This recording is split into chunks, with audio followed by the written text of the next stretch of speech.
Hai guys, welcome back to my channel with me Mer. Apa kabar kalian semuanya? Aku selalu berharap kalian dalam keadaan sehat dan happy selalu. Untuk kamu yang masih setia di channel aku ini, terima kasih. Dan untuk kamu yang belum subscribe channel ini tapi sudah sering menonton, jangan lupa setelah kamu nonton video ini, ditekan tombol subscribe-nya dan dinyalakan juga tanda lonceng notifikasinya supaya kamu tahu pada saat aku upload video terbaru. Aku upload video terbaru setiap minggunya. Terima kasih.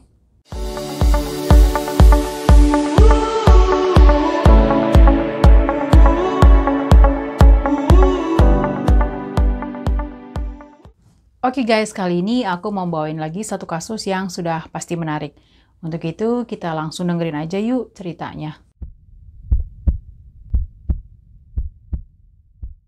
Nico Jenkins merupakan anak dari pasangan David dan Lori yang lahir di Omaha, Nebraska. Nico ini dibesarkan dari keluarga yang memang sudah berantakan ya, yang selalu berurusan dengan crime, obat-obatan terlarang, kekerasan, dan orang tuanya juga tidak pernah memperhatikan anak-anaknya sama sekali. Jadi contohnya pada usia 7 tahun, Nico ini sudah berurusan sama hukum karena dia kedapatan membawa senjata ke sekolah. Untung aja pada saat itu senjatanya nggak dipakai ya, dan jadi tidak ada kegiatan tembak-menembak. Pada usia 11 tahun, Nico buat masalah lagi dengan menghajar temannya. Jadi karena Nico ini sering menyaksikan orang tuanya berantem, jadi bagi Nico tindakan kekerasan itu sepertinya sudah mendarah daging. Dan pada usia 13 tahun, Nico juga buat masalah lagi. Nico menusuk temannya, dan pada usia 17 tahun, tepatnya pada tahun 2003, dia terlibat kasus pembajakan mobil dan dia pun akhirnya masuk penjara lagi. Dan pada masa tahanannya, Nico lagi-lagi membuat masalah kepada petugas penjara. Jadi, si Nico ini melakukan penghinaan kepada salah satu petugas penjara pada saat Nico ini diizinkan untuk menghadiri upacara pemakaman neneknya. Dan pada tahun 2013, akhirnya Nico dibebaskan setelah kurang lebih 10 tahun dia di penjara. Kurang dari 2 minggu setelah kebebasannya, polisi dikejutkan dengan penemuan 2 mayat pria, yaitu George Ruiz dan Juan Pena. Mereka ditemukan tewas ditembak di dalam mobil di daerah Omaha. Tidak ada alasan Nico membunuh 2 pria tersebut secara Nico tidak kenal dengan mereka. Tapi karena Nico ini mau bunuh aja, alasannya sesimpel itu. Jadi Nico ini tidak kenal dengan 2 pria tersebut ya, pria yang dibunuh oleh si Nico. Jadi Nico tuh beralasan kalau dia memang mau bunuh pada saat itu dia bunuh aja. Jadi meskipun dia tidak ada masalah dengan orang tersebut, kalau dia pengen bunuh, ya bunuh aja. Jadi alasannya sesimpel itu loh si Nico ini membunuh.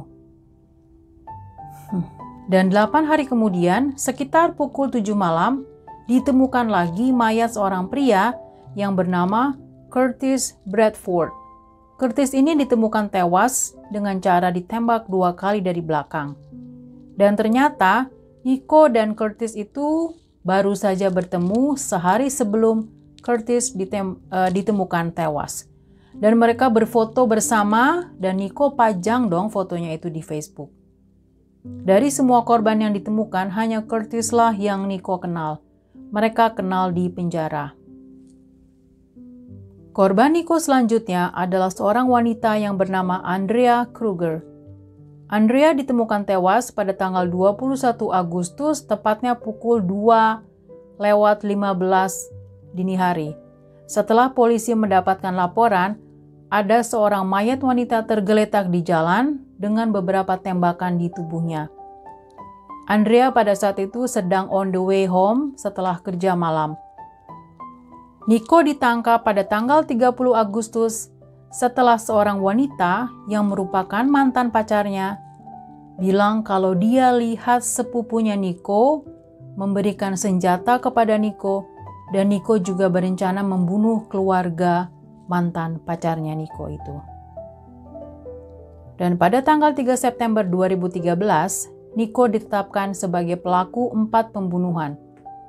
2 bulan kemudian, tepatnya bulan November, Nico memutuskan untuk menulis surat kepada Omaha World Herald. Isinya kira-kira seperti ini ya. Dan dia menjelaskan kepada organisasi tersebut untuk membantu Nico dalam penyembuhan sakit mental yang dideritanya sejak lama. Pada bulan Februari 2014, Nico menuntut State Nebraska sejumlah uang $24,5 juta karena dianggap bersalah membiarkan Nico dengan kelainan yang dialami dibiarkan berkeliaran begitu saja. Harusnya kan Nico itu dikasih treatment dengan kelainan mental yang dia derita. Setelah dilakukan pemeriksaan, sebenarnya Nico itu melakukan semua pembunuhan dalam keadaan sadar dan dia tahu apa yang dilakukan. Jadi dia tidak mengarah kepada kelainan mental. Jadi disimpulkan karena dia dibesarkan di lingkungan keluarga yang selalu melakukan tindak kekerasan, dia juga sering mengalami kekerasan sejak kecil, jadi lebih mengarah kepada ke antisosial. Jadi dia kalau dia merasa ingin melakukan kekerasan, dia jalani. Kalau pada saat itu tidak mau, ya tidak mau melakukan. Jadi dia sadar dengan apa yang dilakukannya. Bukan karena kelainan mental yang diderita. Ya jadi sebenarnya kesian juga ya si Nico ini ya. Dia itu kan dibesarkan di lingkungan yang tidak ada kasih sayang gitu. Jadi kan dia selalu menyaksikan tindakan kekerasan antara ibu dan bapaknya. Dan itu selalu berulang-ulang ya. Pada tanggal 24 April 2014, hakim memutuskan Nico bersalah atas 4 pembunuhan. Dan selama di penjara, Nico itu banyak melakukan modifikasi tubuh. Misalnya, pada tahun 2015, dia punya ide gila. Dia mengukir jidatnya dengan berlambangkan 666. Tapi karena dia buatnya di depan kaca, jadinya kebalik, jadi 999. Dia juga mencoba menuliskan kata setan di mukanya, memotong lidahnya seperti lidah ular. Dia juga suka menyayat-nyayat tubuhnya, karena memang dia suka aja ngelakuinnya. Teman satu selnya tidak menghubungi petugas penjara. Ya karena kan sudah terbiasa ya melihat kelakuan Nico yang aneh-aneh itu. Tidak ada yang tahu dari mana Nico mendapati silet untuk melakukan hal-hal konyol tersebut. Nico juga sering meminum atau mengendus-ngendus air seninya sendiri. Nico juga memotong alat kemaluannya dengan silet dan membentuknya seperti lidah ular. Dan bagian alat kelaminnya yang dipotong ditelan. Dan dia harus dijahit sebanyak 27 jahitan.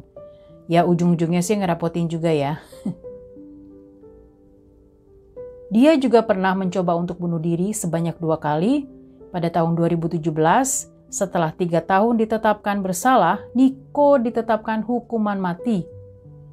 Pada tahun 2018, Nico mencoba bunuh diri lagi dengan menyayat leher tapi masih bisa diselamatkan. Pada tahun 2019, Nico mencoba membunuh diri dengan cara menarik bagian dinding, kan supaya kayak ada lapisan yang ditajemin gitu ya di dinding dari porselin. Dan dia mencoba menyayat-nyayat di lehernya dan matanya, tapi sekali lagi masih bisa diselamatkan. Dan sekali lagi ujung-ujungnya memang masih ngerepotin aja nih orang ya. Dan sampai saat ini, Nico masih hidup dan masih di penjara. Sejauh ini sih belum dengar lagi ya update berita tentang Nico. Oke guys, itu tadi akhir dari cerita Nico Jenkins. Dan kalau kamu suka sama cerita ini, jangan lupa ditekan tombol like-nya. Dan kalau kamu yang belum subscribe channel ini, jangan lupa setelah ini ditekan tombol subscribe-nya. Dan dinyalakan juga tombol notifikasinya, tanda lonceng, supaya kamu tahu pada saat aku upload video terbaru. Sampai ketemu lagi di cerita aku yang selanjutnya.